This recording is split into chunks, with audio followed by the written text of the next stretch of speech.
Coucou, c'est Cindy, je reviens pour une nouvelle vidéo produit terminé. Ça faisait un moment que j'en avais pas fait, j'ai attendu d'en accumuler un petit peu, mais pas trop pour pas vous faire une vidéo d'1 heure.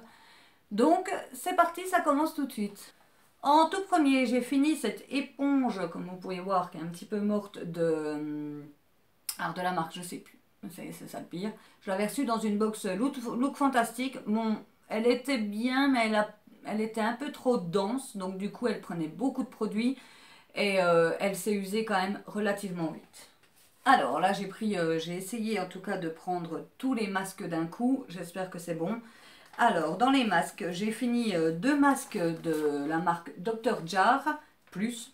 Le premier c'est un masque qui estompe l'apparence des rides et des ridules et le deuxième qui illumine le teint et donne de l'éclat à la peau. C'est des masques que j'aime vraiment beaucoup, j'adore la texture, c'est des masques gel. C'est une texture film gel. J'adore vraiment beaucoup ces masques. Après le souci c'est qu'ils ont un prix, ils coûtent quand même un petit peu cher et il faut les faire régulièrement pour qu'ils fonctionnent. Donc après à voir si c'est dans votre budget.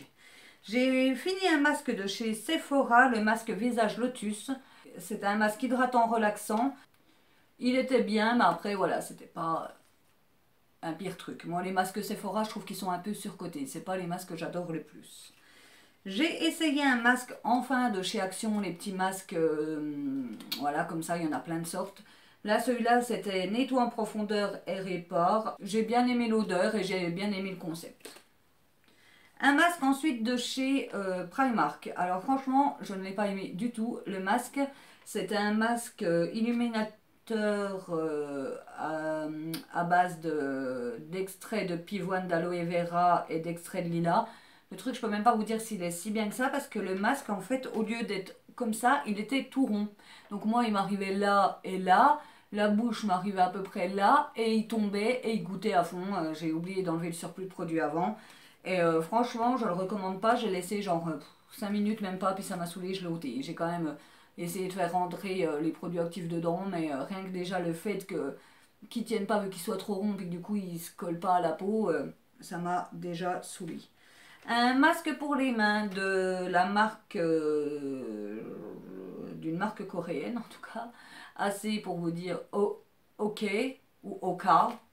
Est-ce qu'il a fonctionné? Je ne peux pas vous dire vraiment parce que j'ai des mains très peu, j'ai les mains pas du tout sèches, elles sont toujours assez douces, même l'hiver j'ai pas à me plaindre, mais ce que j'ai aimé c'est que c'était à la violette et il avait vraiment une odeur sublime. Encore un masque, mais cette fois-ci pour les cheveux que j'ai acheté je crois à Carrefour, cheveux abîmés plus pour longtemps, c'était un masque avec une charlotte. Franchement, je n'ai pas aimé du tout parce que vous voyez, enfin, non, vous voyez pas, mais moi mes cheveux c'est un carré, j'ai même pas eu assez de produits pour faire tous mes cheveux, donc du coup il y en avait que les trois quarts, j'ai essayé quand même pas les trois quarts, j'ai une moitié, j'ai essayé de frotter un peu, mais franchement pas du tout, et à la fin il fonctionnait aussi bien qu'un vieux après shampoing sans marque, hein. Donc franchement je le recommande pas du tout. Toujours dans les masques, le fameux masque qu'on avait vu pas mal passer sur Instagram et un peu partout, le masque Cranberry et Apple. C'est un masque hydratant éclat, c'est une amie à moi qui l'avait eu dans Birchbox qui me l'avait donné et je l'avais beaucoup aimé, j'avais aimé l'odeur et j'avais aimé la douceur qui restait un peu sur ma peau après le masque. Dans les nettoyants, j'ai fini une eau de micellaire que ma meilleure amie m'avait donnée. Alors c'est une eau micellaire pour les peaux sensibles sujettes aux rougeurs. Elle a la peau très sensible et le truc ça lui a pas du tout réussi. Ça lui a pas fait du tout, enfin ça l'a justement ça l'a agressé, donc pour quelque chose spécialement pour les peaux sensibles je vous le recommande pas. Cette eau micellaire c'est de la marque Dermoactive Cosmology. Franchement si vous avez la peau sensible je vous le conseille pas. Et moi en ce qui concerne le nettoyage je l'ai pas trouvé du tout top, donc franchement bof. J'ai fini le shampoing Tegel sensitive shampoing, voilà, pour le cuir chevelu sensible. Je le rachète souvent parce que c'est un des seuls qui fait que mon cuir chevelu ne gratte pas après. Après niveau shampoing, mes cheveux sont loin d'être terribles avec, mais au moins j'ai pas des démangeaisons le lendemain de l'avoir fait. Donc je peux pas dire qu'il est super pour les cheveux, mais il est bien pour le cuir chevelu. C'est déjà pas mal.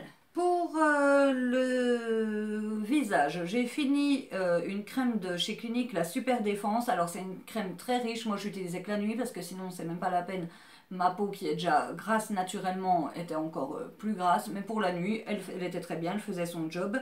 J'ai également fini un sérum éclat revitalisant qui était très doux en formule gel, j'ai beaucoup aimé, il laissait pas de matière sur la peau une fois l'avoir mis, donc ça j'aimais beaucoup. Également un autre sérum, sérum lisse en lumière de chez Gatineau, que j'ai également beaucoup apprécié. Bon, après c'est des formats voyage, mais le sérum pour ce qu'on en met, j'ai pu les utiliser quand même un bon bout de temps et franchement je les ai beaucoup appréciés. Pour ce qui est des gels douche, alors j'en ai fini d'autres mais que je vous ai déjà montré, donc je garde ceux que je vous ai jamais montré ou que j'aime vraiment beaucoup. J'ai fini un gel douche de la marque Garnier Ultra Soin, le lait de coco et macadamia. Franchement, si vous aimez l'odeur de la coco, ce truc là il est terrible, je l'ai vraiment beaucoup aimé. Et dans ce qui est Monoi, mes deux chouchous, parce que celui-là c'est mon chouchou depuis des années et celui-là j'ai découvert l'année dernière, le Monoi de chez Yves Roger qui est super connu, qui est vraiment, si on adore l'odeur du Monoi, qui est tip top, mais pour les zones un peu sensibles, certaines zones, moi je peux pas l'utiliser parce que sinon ça me fait des démangeaisons après. Et la mousse de douche de chez Énergie Fruits, qui est Monoi et huile d'argan et qui sont tout aussi bons que le Monoi d'Yves Rocher. Donc ceux-là, je les recommande à 100%. Celui-là est un peu plus cher, mais bon, quand on arrive à le choper pendant les jours beauté à Carrefour, Auchan, tout ça, ça vaut le coup. Toujours pour le corps, j'ai fini deux gels douche. Alors celui de Schmitt, dont je vous ai fait une vidéo il n'y a pas longtemps. Si jamais ça vous dit, je vous mets la vidéo là. C'est vraiment mes déodorants préférés. Quand je les mets, j'ai zéro odeur et très peu de transpiration. Donc franchement, si vous avez des soucis de transpiration, essayez-les. En plus, ils sont naturels. Et sinon, je continue à utiliser des déodorants un petit peu moins bons pour la santé, mais le Nivea Pearl and Beauty, j'adore l'odeur de ce déodorant. Ils sont vraiment super bons.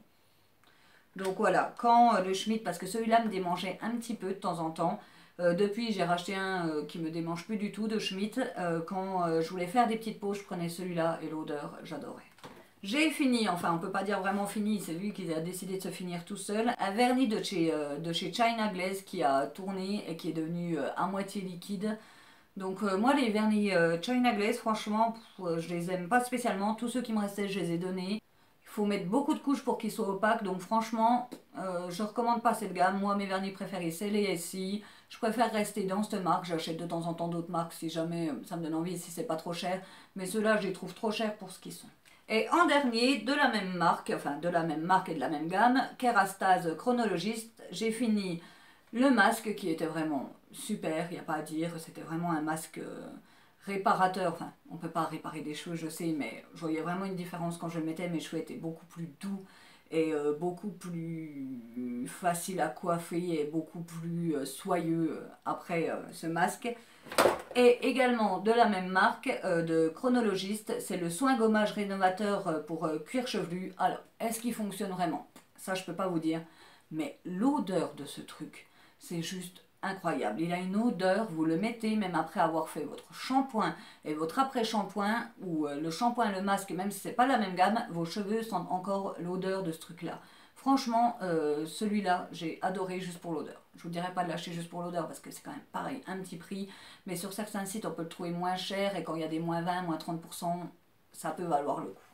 Voilà, c'est fini pour mes produits terminés. J'espère que ça vous aura plu, que ça vous aura donné 2-3 idées ou non, justement. Évitez d'acheter certaines choses qui sont un peu trop surcotées et trop chères pour l'action que ça fait.